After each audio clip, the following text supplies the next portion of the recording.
मोती चंद नाम का एक सेठ रहा करता था जो मोतियों का व्यापारी था, लेकिन वो स्वभाव से बेहद कंजूस और बेहद क्रूर था। उसकी कंजूसी के कारण उसकी बीवी और उसका नौकर उससे बेहद परेशान रहते थे। एक दिन की बात है, सेठ मोती चंद का नौकर सत्तू रसोई में सेठ मोती चंद की बीवी के लिए चाय बना रहा था। तभी मोती चंद रसोई में आ धमकता है। ये सुबह सुबह रसोई घर में क्या कर रहे हो तुम सब?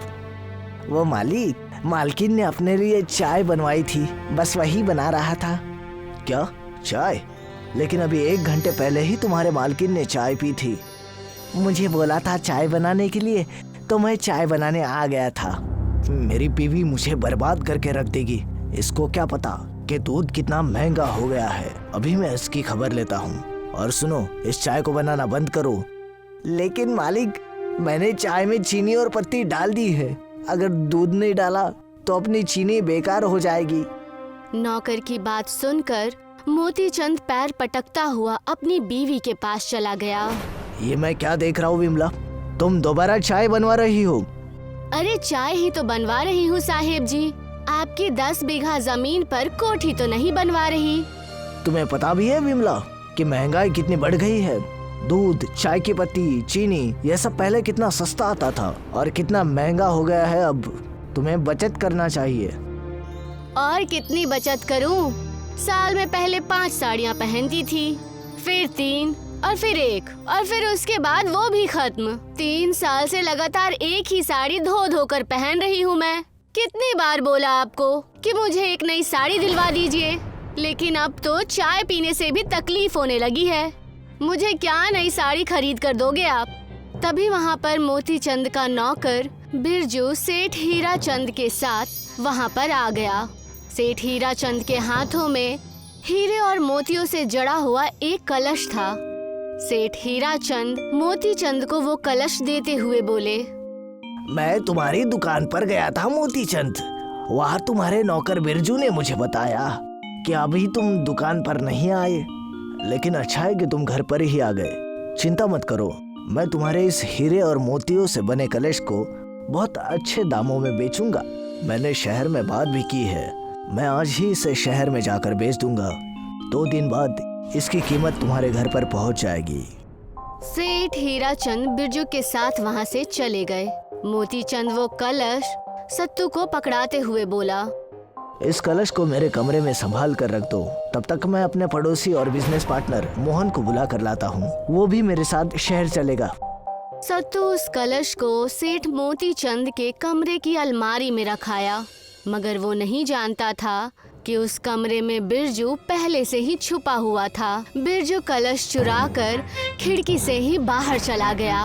मोती चंद अपने पार्टनर मोहन के साथ वापस आया। जाओ वो कलश ले आओ। लेकिन सत्तू जैसे ही कमरे में पहुंचा तो उसने देखा कि कमरे में कलश मौजूद ही नहीं था।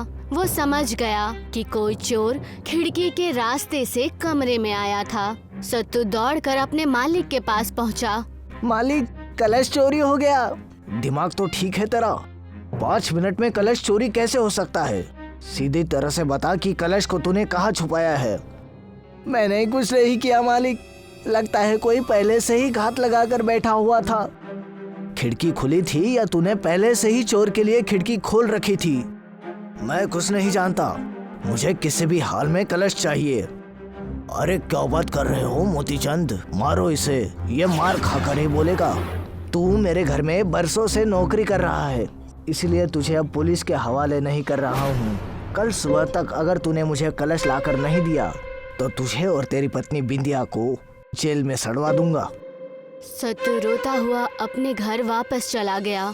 घर पर जाकर रोते हुए अपनी बीवी को अपने साथ हुए सारे मसले फरमाने लगता है। अब हम क्या करेंगे?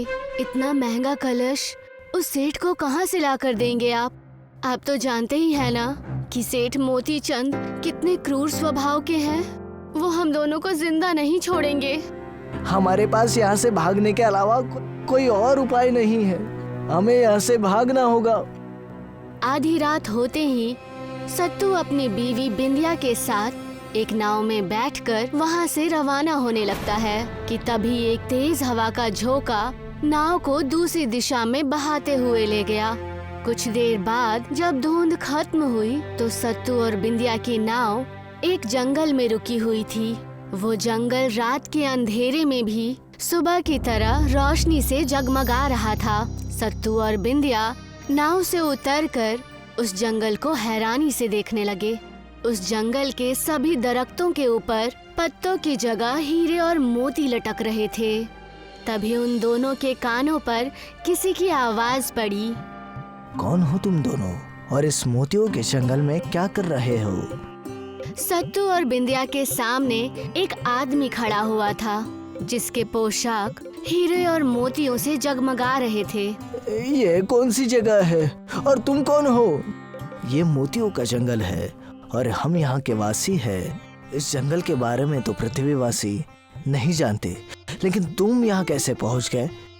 सत्तू ने अपना मसला उस व्यक्ति को फरमाया कि कैसे वो इस जंगल तक पहुँचा। समझ गया, तुम्हें मोतियों के जंगल के राजा ने बुलाया है। सिर्फ उसी के पास ऐसी शक्ति है कि वो किसी भी पृथ्वीवासी को यहाँ पर बुला सकता है। चलो मेरे साथ। कुछ ही वक्त के बाद सत्तू और बिंदिया उस जंगल के शहंशाह के पास खड़े थे। मैं मोतियों का राजा हूँ। जहाँ भी मोती और हीरे होते हैं, मैं उस जगह के बारे में सब जानता हूँ। तुम्हारे साथ बुरा हुआ है सत्तू। दरअसल चोरी तुमने नहीं बल्कि मोती चंद के नौकर बिरजू ने की है। मुझे पहले से ही उस पर शक था, लेकिन अब आप इतना सब कुछ कैसे जानते हैं मेरे बारे में?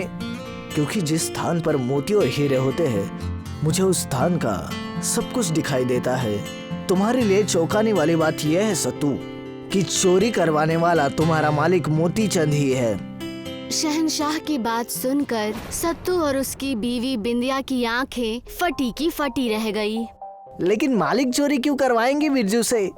क्योंकि सेठ मोतीचंद की नीयत उस कलश को देखकर खराब हो गई थी, इसलिए उसने तुम्हें जानबूझकर मोती का कलश दिया और बिरजू के हाथ ही चोरी करवा लिया। अगर तुम वहां से नहीं भागते तो मोतीचंद तुम्हें और तुम्हारे बीवी को आज रात ही मार देता। मैं तुम्हारी मदद करना चाहता हूँ, लेकिन आप मेरी मदद कैसे कर सकते हैं? पुलिस इस बात पर कभी यकीन नहीं करेगी कि मोतीचंद ने अपने ही घर में चोरी करवाई। सत्तू, तुम एक गरीब इंसान हो और तुम्हारी दुनिया में गरीब इंसान पर कोई विश्वास नहीं करता। तुम यहाँ से जितने चाहे हीरे और मोती ले जा सकते हो। इन्हें बेचकर तुम अमीर बन जाओ। जब तुम अमीर बन जाओगे तो तुम्हारे बात पर हर कोई यकीन करेगा। शहंशाह ने सत्तू को ढेर सारे हीरे और मोती दे दिए। सत्तू दूसरे शहर में जाकर उन्हें बेचकर बेहद अमीर हो गया। कुछ वक्त बाद सत्तू पुलिस को लेकर मोतीचंद के घर पर पहुंचा। मोतीचंद सत्तू को नहीं पहचान पाया। इन्हें गिरफ्तार कर लीजिए इंस्पेक्टर साहब। इन्होंने ही सेठ हीराचंद के कलश को चुराया था। ये क्या बकवास कर रहे हो तुम? कौन हो तुम? मुझे पहचानो सेठ मोतीचंद। तुमने ही मेरे ऊपर इल्जाम लगाकर मुझे अपने घर से भगा दिया था और रात में मेरा और मेरे बीवी का खून करवाने का इरादा भी तुमने कर लिया था। सेठ मोतीचंद की आंखें फटी की फटी रह गई। वो जल्द ही पहचान गया कि उसके सामने खड़ा वो दूसरा सेठ कोई और नहीं बल्कि उसका नौकर सत्तू ही है। तो इतना अमीर कैसे हो गया सत्तू? इसको तुम कभी नहीं जान पाओगे मोतीचंद। अब तुम्हारी सारी जिंदगी जेल में ही बीतेगी, क्योंकि बिरजू ने अपना जुर्म स्वीकार कर लिया है। तभी कुछ पुलिस वाले बिरजू को वहाँ लेकर आ गए। बिरजू नजरें नीची करके वहाँ पर खड़ा होकर बोला, मेरा कोई दोष नहीं है। सेठ ने ही मुझसे चोरी करवाई थी और वो कलश बेचकर सारा पैसा हजम कर गए। और सेठ हीराचंद को यही लगा कि कलश सत्तू ने चुराया था। वो रात में गांव छोड़कर भाग गया। पुलिस ने बिरजू और मोतीचंद को गिरफ्तार करके कैद खाने में डाल दिया।